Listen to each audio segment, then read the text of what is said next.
And Governor Jeff Landry is about to speak there in Baton Rouge to give us the latest update. Let's the work that they've head to done, Baton Rouge. and of course we stand ready to answer whatever Francine delivers to us tomorrow. I want to remind all of the citizens that now is the time that we're going to stay off of the roadways, stay home, and stay put. It's also the time to take advantage of the power that you have currently and make sure that you charge all of your devices.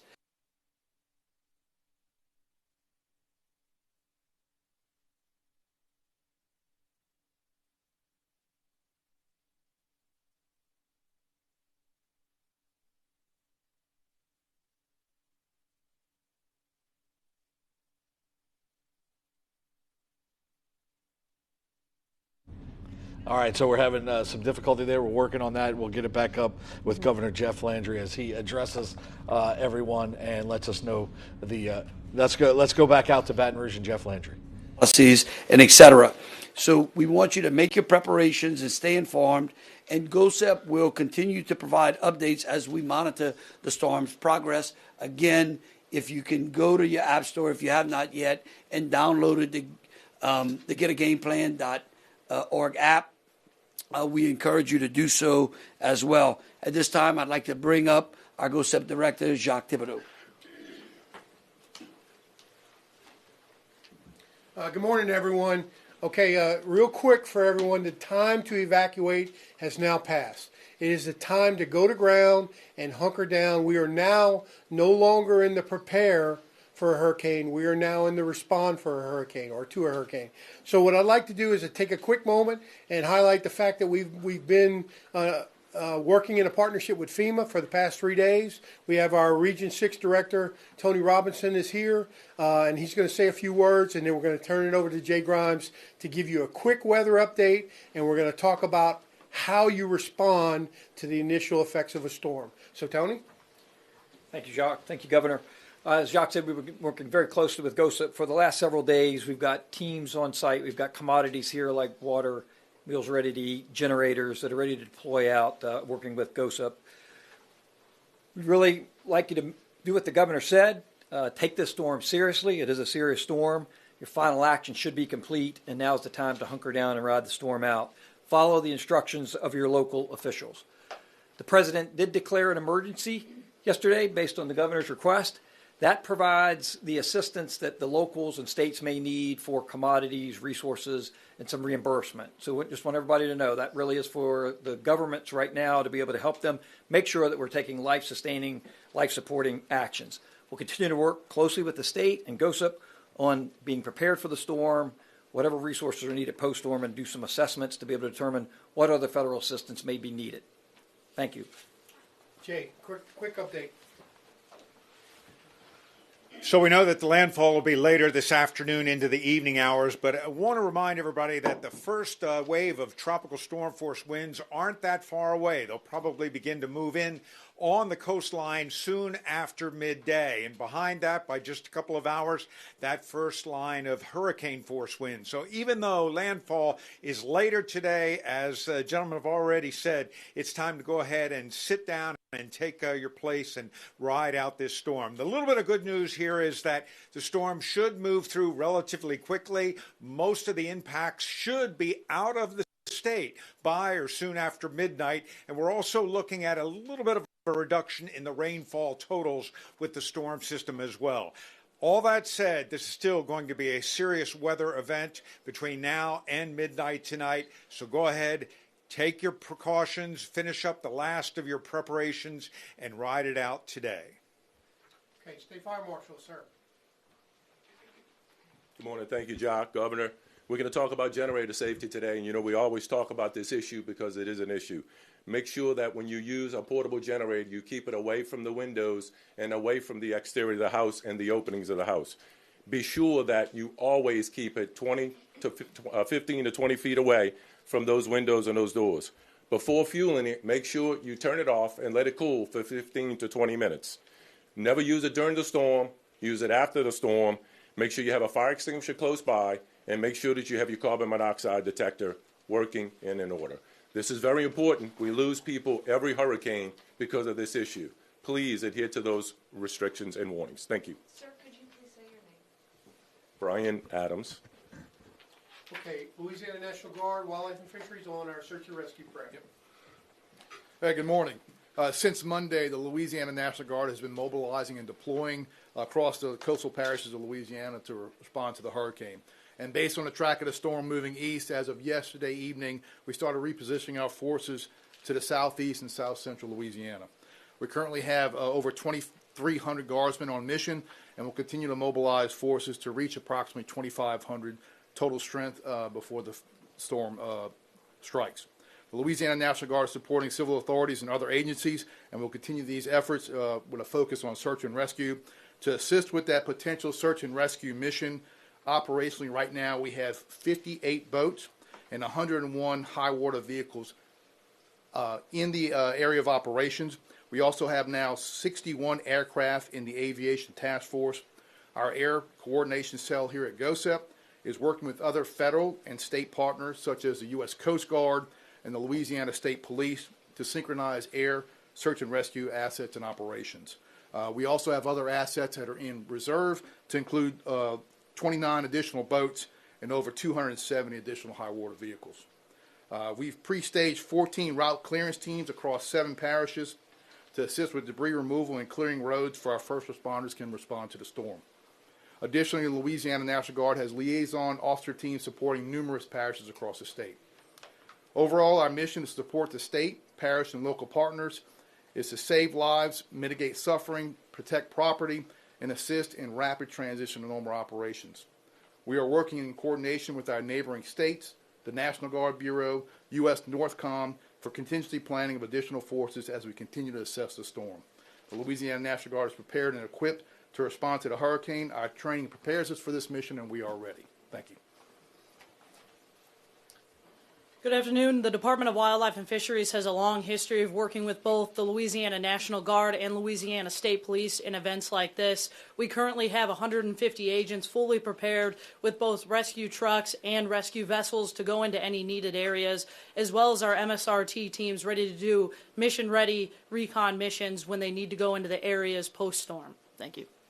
Okay, we're gonna have Joe Donahue from DOTD and Colonel Hodges from State Police to talk about the situation of the roads as well as the public safety aspect.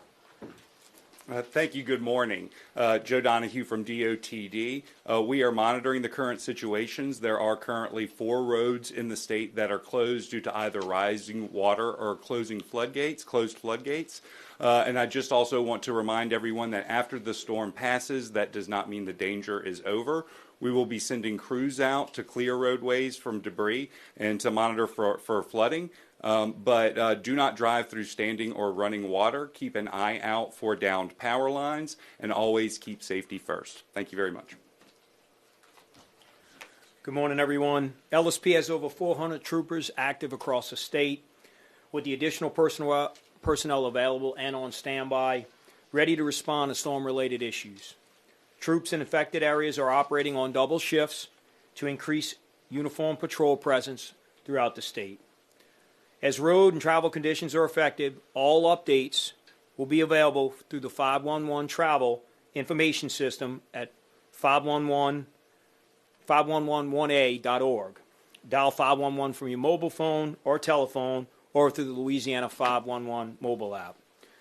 To report stalled vehicles on the interstate or roadways, star 577 or star LSP from your cell phone.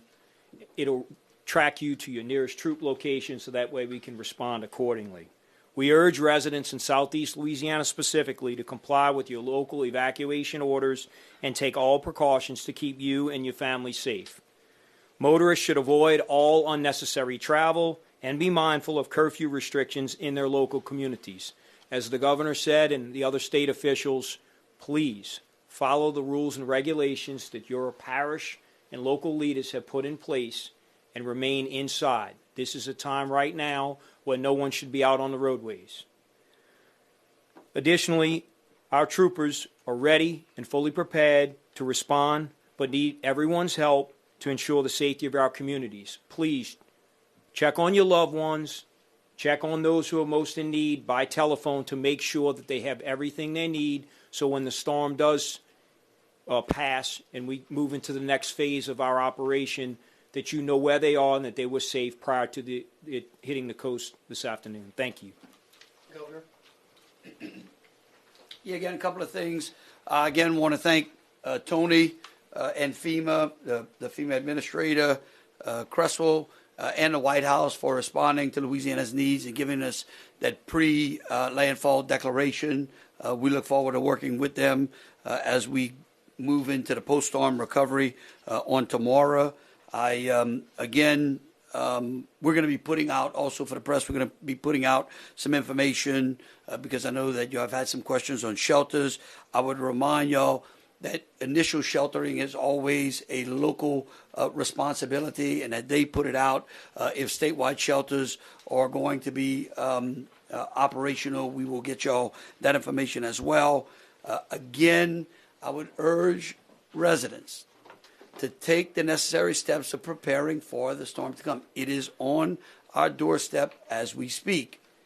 Remember, after the storm is over, please remain in place.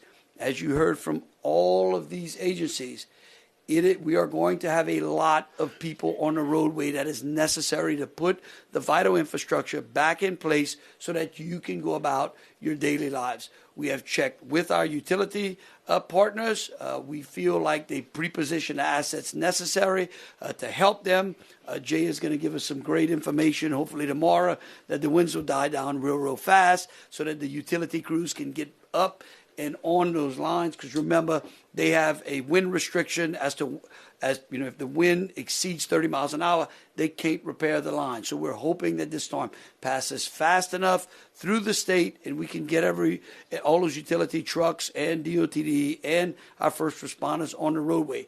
But again, we urge our citizens to stay off the roadway if you are not inside of that critical needs, vital labor force. And with that, we'll take any questions that y'all may have. This one is for DOTD. You guys mentioned 4 roadways that are closed. Are any of those in our direct area?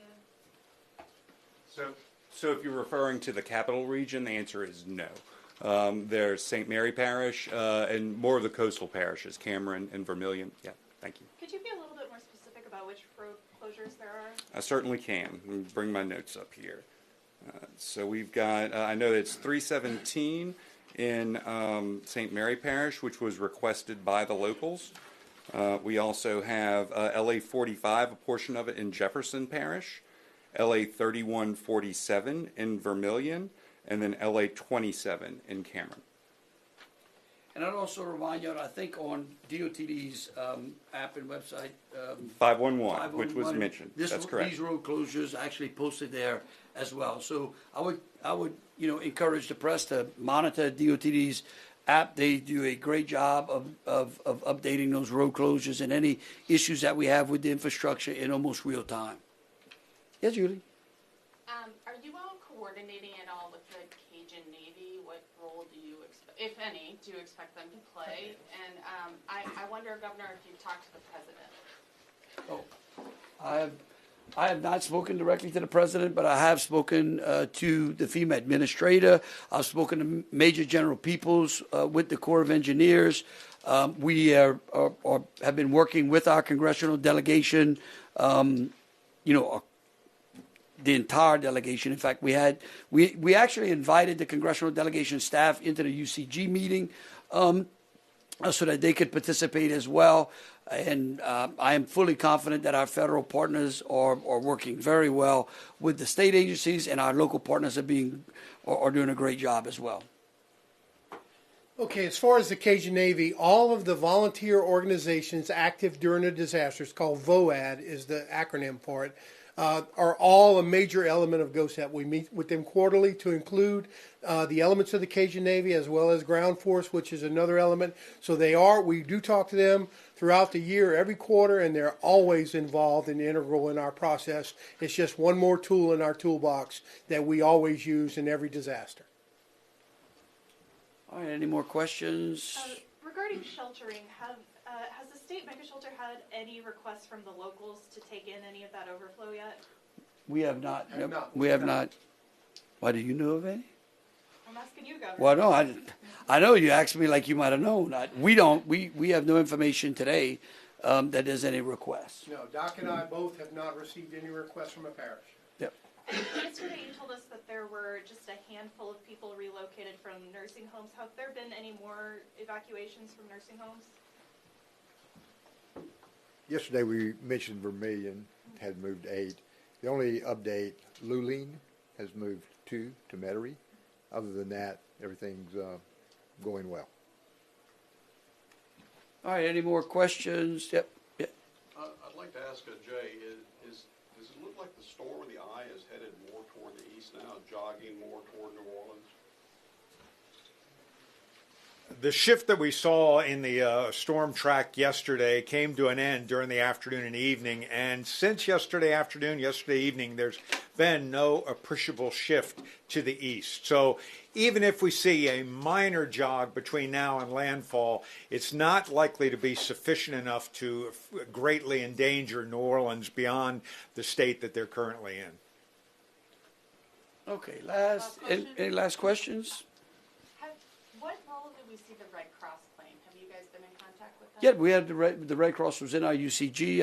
I don't see any deviation from what we've done in the past. We certainly want to add our faith-based organizations that have been interwoven into GOSEP as well.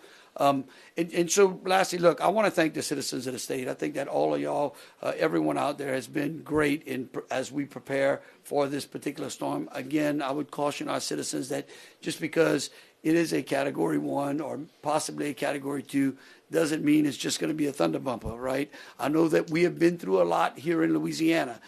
Again, I urge everyone to take the necessary preparations if you're in the storm's pathway to understand that you may be without utilities for some time.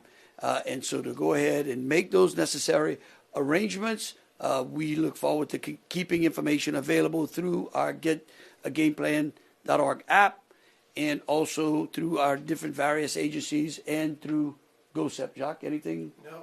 Okay. Thank you.